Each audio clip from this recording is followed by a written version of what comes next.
42 years. That's how long the most important deal in modern finance stayed secret, while it quietly let one country print money and send the bill to everyone else on Earth. Yet there was never a treaty, never a public vote, and never a line in your school textbook explaining it. How did a 4-day meeting in the Saudi city of Jeddah turn barrels of oil into the backbone of the US dollar, and why are we only now seeing the cracks in that system? Picture the world in 1973. The US has just killed the gold standard.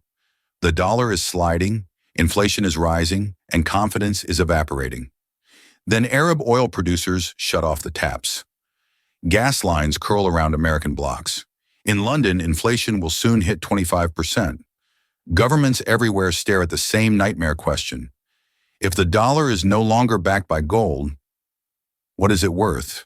In this film, you'll see how that question drove Washington to strike a secret bargain with Saudi Arabia and the financial tools they built in the shadows.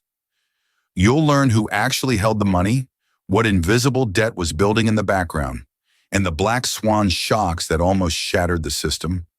By the end, you'll understand how oil replaced gold, how America exported its inflation, and why the end of the petrodollar era could reshape the century. Start with the collapse. For 30 years after World War II, the world trusted the Bretton Woods system. Every major currency was linked to the US dollar, and the dollar was pegged to gold at $35 an ounce, a simple pyramid with gold at the top and every currency beneath it. But by the 1960s, the numbers stopped adding up. Washington wanted both guns and butter to fight the Vietnam War and expand Great Society programs, paying by printing dollars faster than gold reserves grew. Foreign central banks eventually held more paper claims on American gold than the US actually had. The rest of the world could see it. Foreign governments began calling the bluff. Charles de Gaulle's France started shipping physical dollars to New York and demanding gold in return. Others followed. Every ship that left with bullion eroded confidence further. On August 15, 1971, President Richard Nixon went on television and did the unthinkable. He temporarily closed the gold window.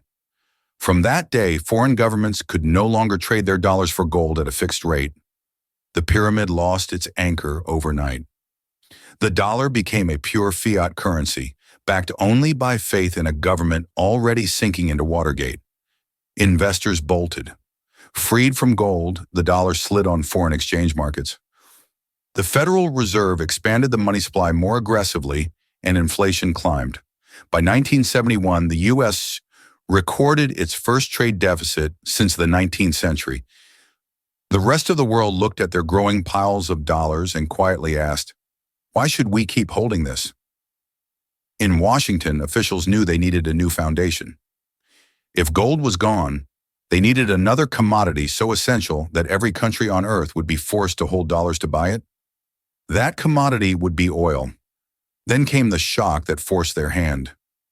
On October 6, 1973, Egyptian and Syrian forces launched a surprise attack on Israel, on Yom Kippur, the holiest day in the Jewish calendar. The Soviet Union backed the Arab side. The United States began airlifting weapons to Israel. King Faisal of Saudi Arabia, the most powerful oil producer in the world, felt betrayed.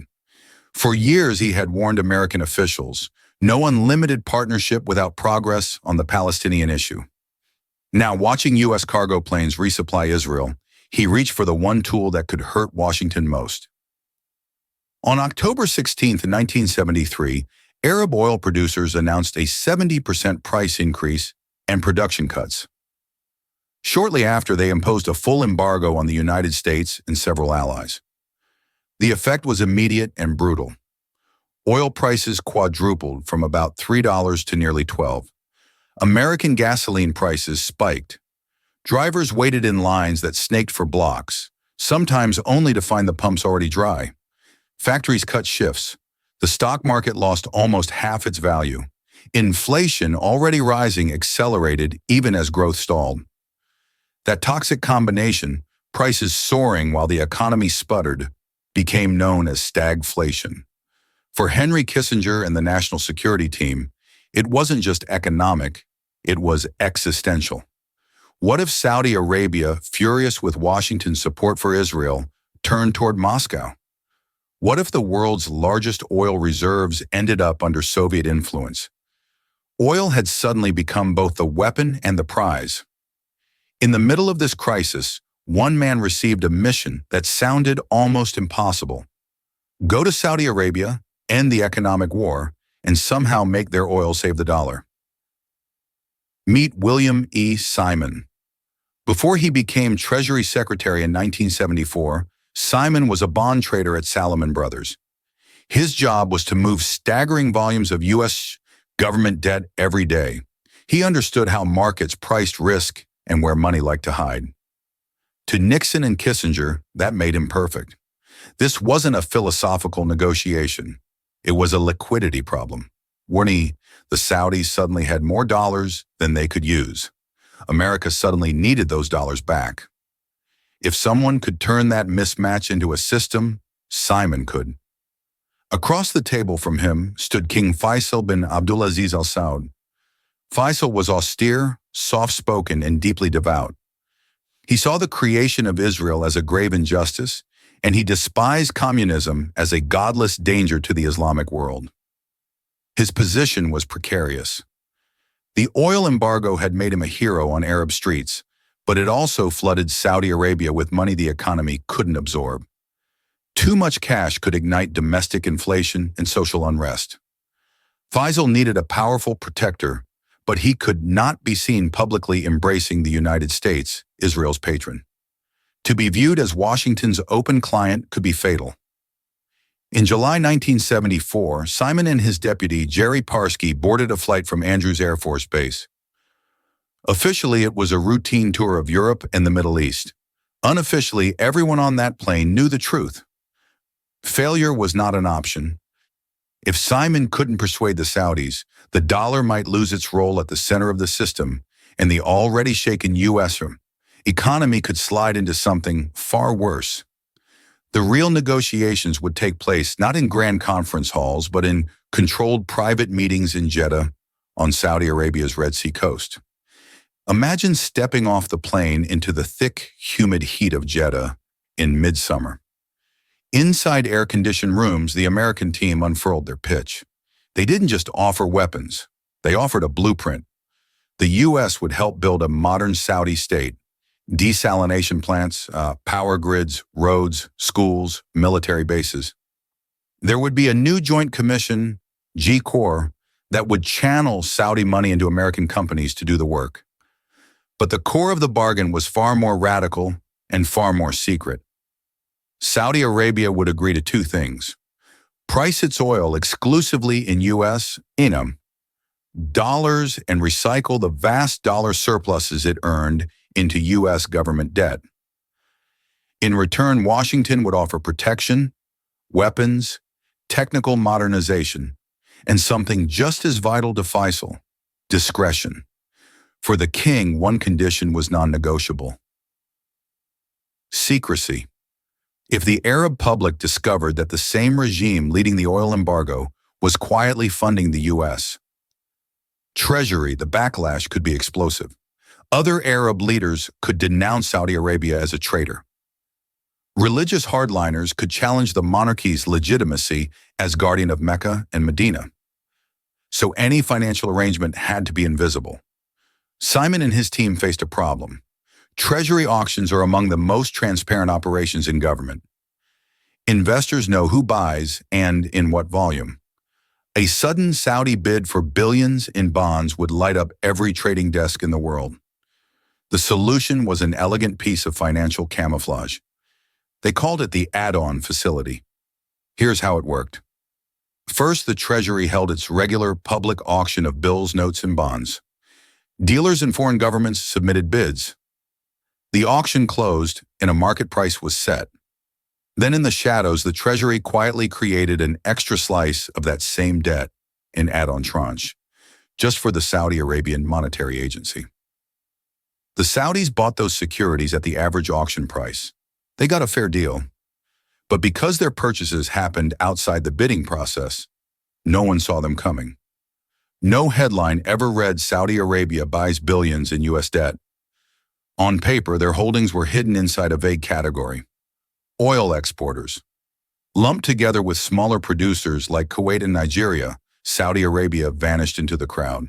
Jigor provided the respectable, public face. Signed in June 1974, the Joint Commission on Economic Cooperation looked like a bland development program. In reality, it was a crucial spoke in the wheel. Saudi Petrodollars, those U.S. dollars earned from oil sales, were deposited into special accounts. American firms then drew from those funds to build Saudi infrastructure, training, and technology. The money left U.S. wallets at the gas pump, hit Saudi accounts, then flowed back to U.S. companies and U.S. treasuries. By 1977, Saudi Arabia held roughly 1/5 of all U.S. government debt owned by foreign countries. Yet its name was nowhere on the official lists. The secret pipeline was built. Now it was time to see what it could do. To understand the petrodollar system, picture a loop. Step 1. Oil is priced in dollars. Any country that wants to keep the lights on must hold dollars first. That creates a permanent, structural demand for the U.S. currency, even from nations that don't trade much with America itself. Step 2. Oil importing countries earn dollars by exporting goods or services. Cars from Japan, machinery from Germany, coffee from Brazil. They pay those dollars to Saudi Arabia and other producers for oil. Step 3. The producers, especially Saudi Arabia, end up with huge dollar surpluses, far more than they can spend at home or safely leave as cash. Step 4. Rather than sitting on piles of currency, they invest those dollars in U.S. Treasury bonds, stocks, and bank deposits, often through secret add-ons and offshore channels. Step 5. The U.S. government uses that foreign demand to finance its budget deficits. It can spend more than it taxes, knowing global markets will soak up its debt. Think of an economy like a bathtub. If you pour in more water, more money, than drains out, the level rises and prices follow. But once the dollar became the world's oil currency, the U.S. bathtub had a big drain pipe leading to the rest of the world. When the Federal Reserve expanded the money supply, a large chunk of those new dollars didn't stay in American wallets. They flowed abroad. Americans used them to buy imported goods and oil. Foreign central banks held them as reserves to pay for energy. Oil producers invested them back into U.S. treasuries. Those dollars existed, but many never chased U.S. goods and services. They sat in foreign vaults or in Washington's bond market, building an invisible debt, a growing stack of dollar claims held abroad, each one an unspoken IOU from America to the rest of the world. Economists call the advantage exorbitant privilege. The United States could import real resources, oil, electronics, cars, in exchange for pieces of paper it could create at will. Other countries had to earn those pieces of paper by exporting. The cost of that privilege was paid by foreign savers. If you were a central banker in a developing country in the 1970s, you held dollars so you could buy oil. When Washington printed more of them, the value of your reserves eroded quietly. Your citizens faced higher prices for imported fuel and food. America's inflation didn't disappear, it spread. Now ask, what was the black swan event that could have broken this fragile arrangement? In 1975, just 1 year after the Jeddah deal, that event almost arrived. Inside OPEC, finance ministers and technocrats looked at their numbers and grew uneasy. The U.S. dollar was still weakening. Yes, oil prices had surged in nominal terms, but in real terms, after inflation, their purchasing power wasn't as impressive, and a plan emerged. They considered abandoning the dollar and pricing oil in a basket of major currencies instead: Deutschmarks, yen, pounds, francs. If they did that, the artificial demand for dollars would vanish as countries diversified their reserves. The petrodollar system would have died in infancy. Once again, American officials scrambled. Simon's successor, Treasury Secretary Michael Blumenthal, flew back into the Gulf. The pitch was revised and focused. In exchange for sticking with the dollar, Saudi Arabia would get more power inside global financial institutions, greater voting weight and influence at places like the International Monetary Fund. Quietly, the basket of currencies idea faded. OPEC kept dollar pricing. The system survived its first great test. From then on, whenever rumors surfaced of a shift away from dollar oil, senior American envoys would appear in Riyadh. Fresh weapons deals, new security assurances, subtle reminders of mutual dependence. For decades, the secrecy held. On Treasury reports, Saudi holdings were still buried inside oil exporters. When analysts tried to map who funded America's deficits, the kingdom remained a shadowy outlier. Behind the scenes, though, the numbers swelled. Petrodollar recycling helped finance not only the U.S.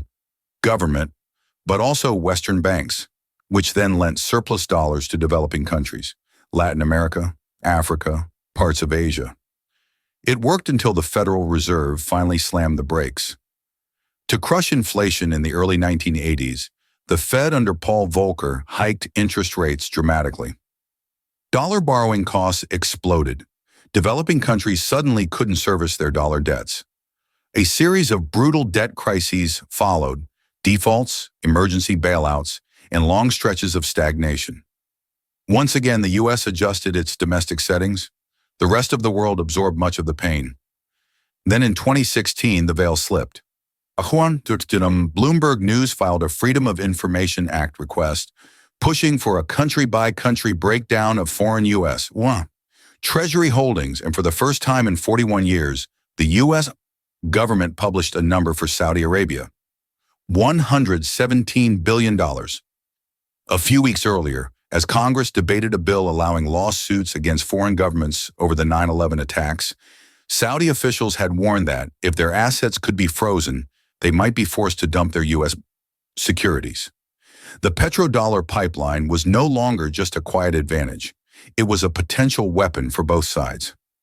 So where are we now? In June 2024, half a century after G-Corps was signed, headlines blared that a 50-year Petrodollar treaty had expired and that Saudi Arabia was walking away. There was never a formal line in a treaty forcing oil to be sold in dollars.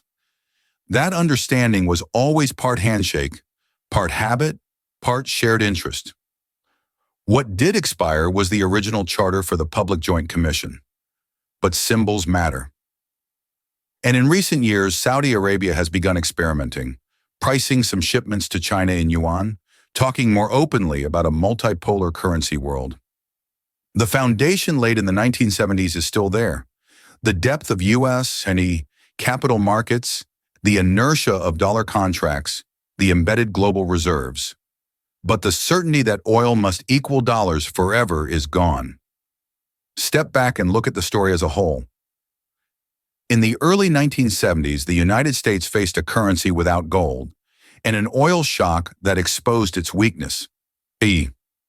Oil-rich states suddenly controlled the world's most vital commodity, and the biggest of them was led by a king who distrusted both superpowers. Through a mix of fear, ingenuity, and raw financial engineering, a Wall Street trader and a Saudi monarch built a new system in 4 days of negotiations. Who had the money? Above all, the oil producers, especially Saudi Arabia, sitting on surging dollar surpluses that Washington urgently needed to finance its deficits. What was the invisible debt? The growing mountain of dollar claims held abroad, reserves and bonds whose real value depended on U.S. share policy, and which shifted inflation costs onto foreign savers and citizens. And the black swans?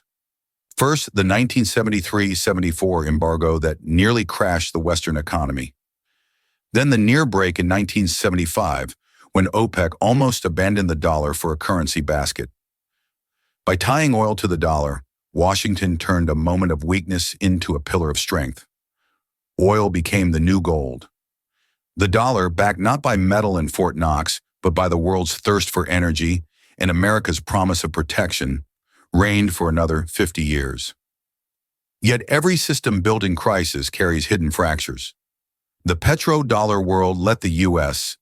live beyond its means, export part of its inflation, and wield unmatched financial power. It also left developing nations exposed to oil shocks and dollar swings and tethered the fate of billions to decisions made in Washington and Riyadh behind closed doors. As energy markets shift, as new powers rise, and as Saudi Arabia quietly tests life beyond the dollar, that old Jeddah bargain matters more than ever. Because when you follow the money from gold bars to oil tankers to treasury bonds, you don't just uncover a secret deal. You uncover the operating system of the modern world and the signs that half a century later, that system is finally starting to change.